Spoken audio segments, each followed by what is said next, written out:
तीर्थराज प्रयागराज का पुराणों में वर्णित महिमा व चमत्कार।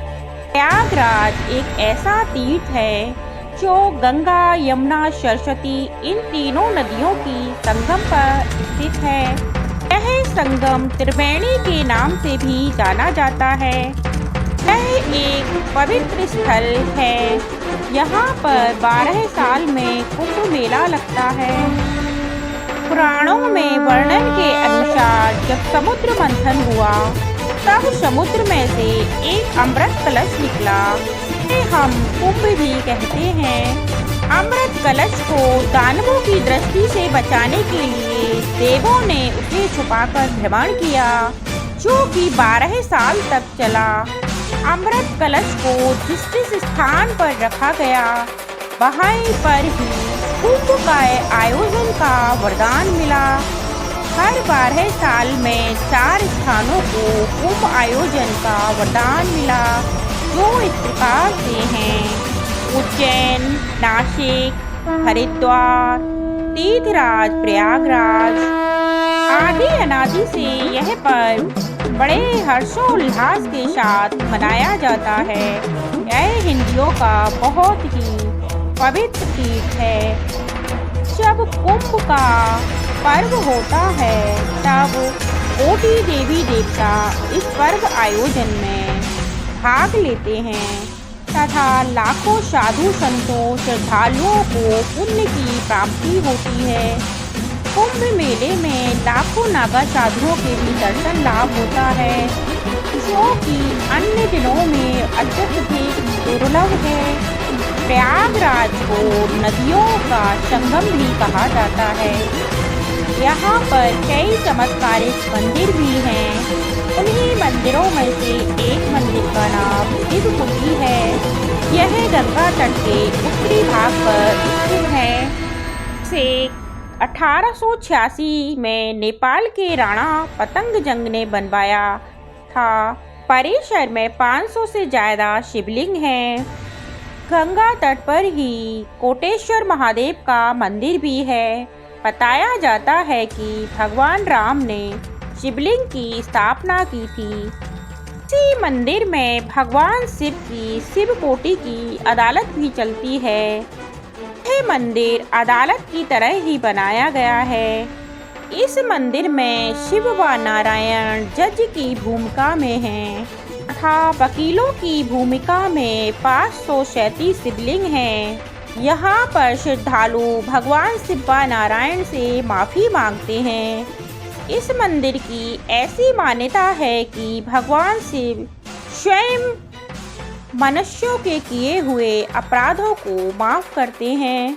स्कंद पुराण के अनुसार यहाँ पर मनकेश्वर महादेव का मंदिर भी स्थित है।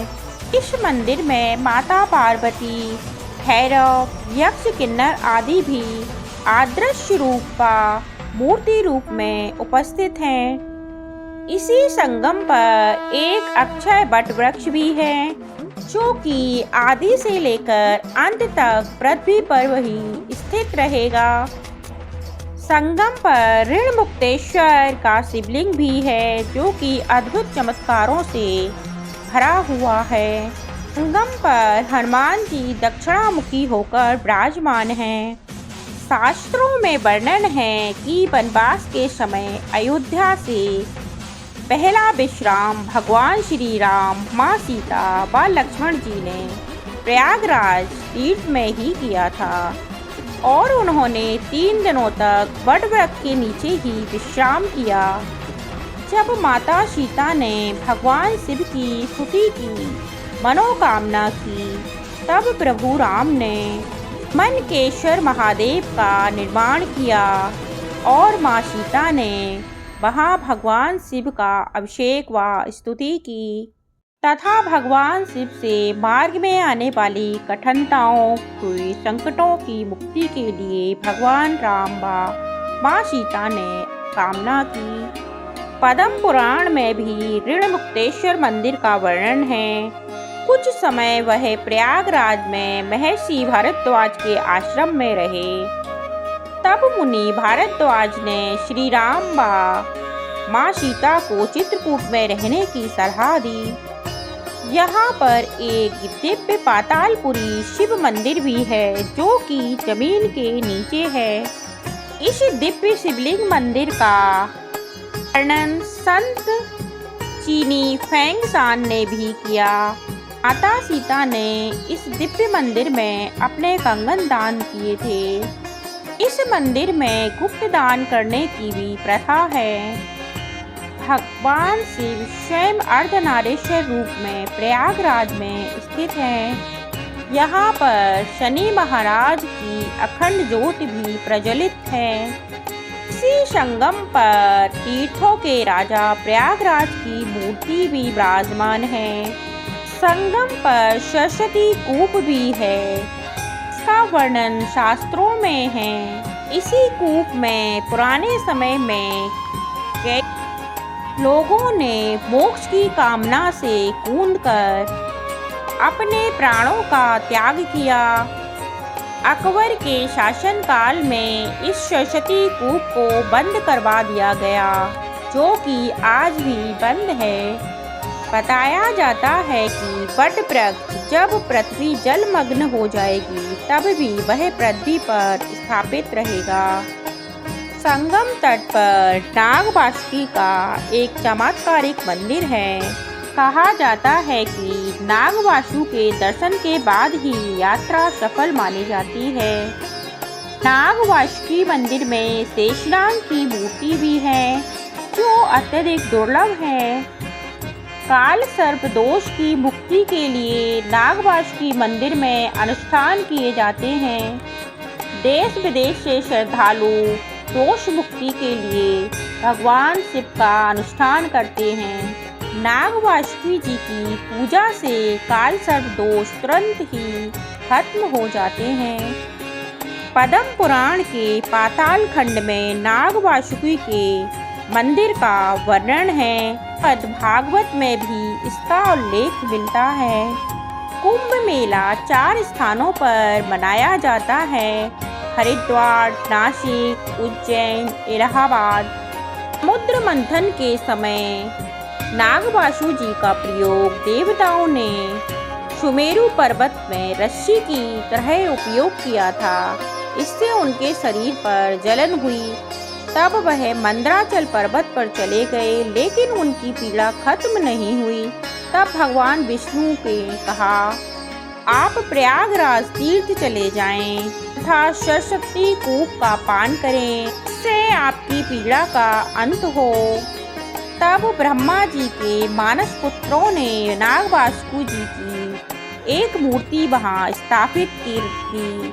शताब्दियों वर्ष पहले नागपुर के राजा ने मंदिर बनवाया। कुंभ मेला कहाँ पड़ेगा, इसका पता हम ग्रहों व राशियों के द्वारा लगाकर कुंभ मेले का आयोजन करते हैं।